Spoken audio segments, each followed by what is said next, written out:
नमस्कार मित्रांनो, वररुची संस्कृत अकॅडमीच्या संस्कृत रीडर या यूट्यूब चॅनलवर तुमचं स्वागत आहे.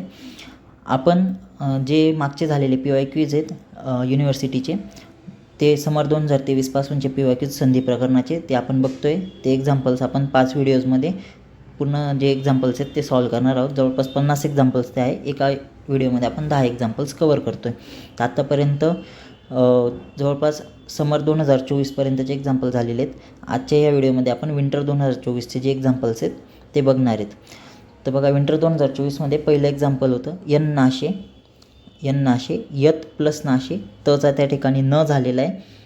तचा न झाला आहे म्हणजे तच्या जागी त वर्गातलं अनुनासिक आले, उत्तरपदामध्ये न आलेलं आहे. म्हणजे ह्या ठिकाणी अनुनासिक संधी झालेली सूत्र आहे यरह अनुनासिके अनुनासिको वा. नंतर कृत्वानुसुखम, कृत्वा प्लस अनुसुखम, या ठिकाणी जो अवग्रह आलेला आहे तो अवग्रह आकार वाढवण्यासाठीचा अवग्रह आहे. पण त्या ठिकाणी कृत्वा प्लस अनुसुखम ही सिंपल संधी आहे. ही जी संधी ही दीर्घ संधी आहे, अकसवर्णे दीर्घ असं त्याचं त्या ठिकाणी हे दीर्घ संधी आहे, अकसवर्णे दीर्घ हे त्याचं सूत्र आहे. नंतर पुढचं जे एक्झाम्पल होतं ते आहे ओजस्तू. ओजह प्लस तू असा विग्रह आहे त्याचा, विसर्गाचा स झालेला आहे, विसर्जनीयस्य स हे त्याचं सूत्र आहे. अष्टावंगानी, आता हे परत एकदा रिपीट झालेलं आहे. मागच्या पण युनिव्हर्सिटीमध्ये एकदा आलेलं होतं, जवळ मला वाटतं समर 2023च्या त्या युनिव्हर्सिटीमध्ये आलेले. अष्टावंगानी, अष्टौ प्लस अंगानी असं त्या ठिकाणी त्याचं विग्रह होतो. औचा आव झालेला आहे म्हणजेच त्या ठिकाणी अयाधी संधी झालेली. यचो यवा यावह हे त्याचं सूत्र आहे. सम्यक गत्या, हे पण एकदा रिपीट झालेलं आहे. कचा ग झालेला आहे, कचा ग झालेला आहे, पहिल्या वर्णाचा तिसरा वर्ण झालेला आहे. सम्यक प्लस गत्या हे त्याचं विग्रह आहे.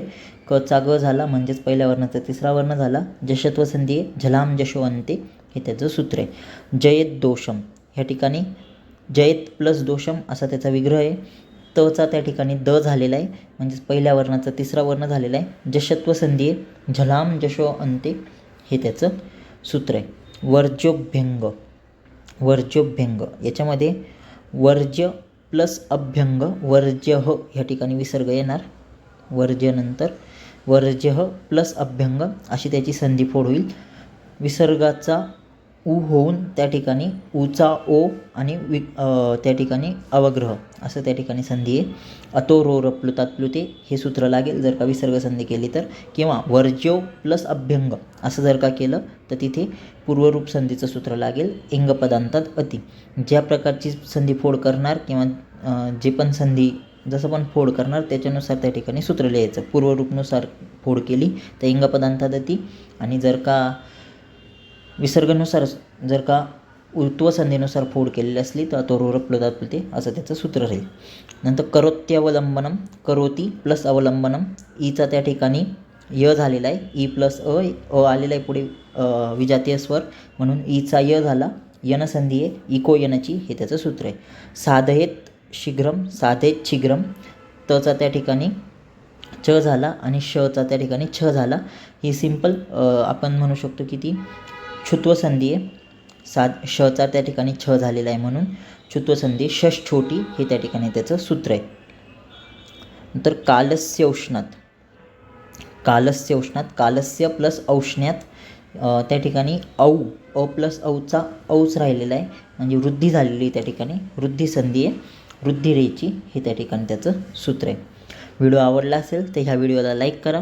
जास्तीत जास्त मुलांपर्यंत आपलं हे जे यूट्यूब चॅनल आहे ते शेअर करा.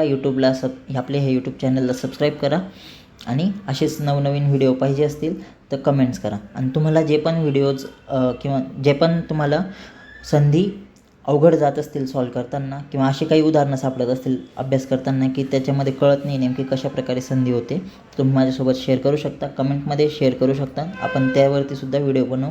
असे जे एक्झाम्पल्स येतात, ऑड एक्झाम्पल्स आहेत, त्या एक्झाम्पल्सला कसं सॉल्व करायचं आहे त्याच्यावरती पण मी व्हिडिओ बनवेल. धन्यवाद.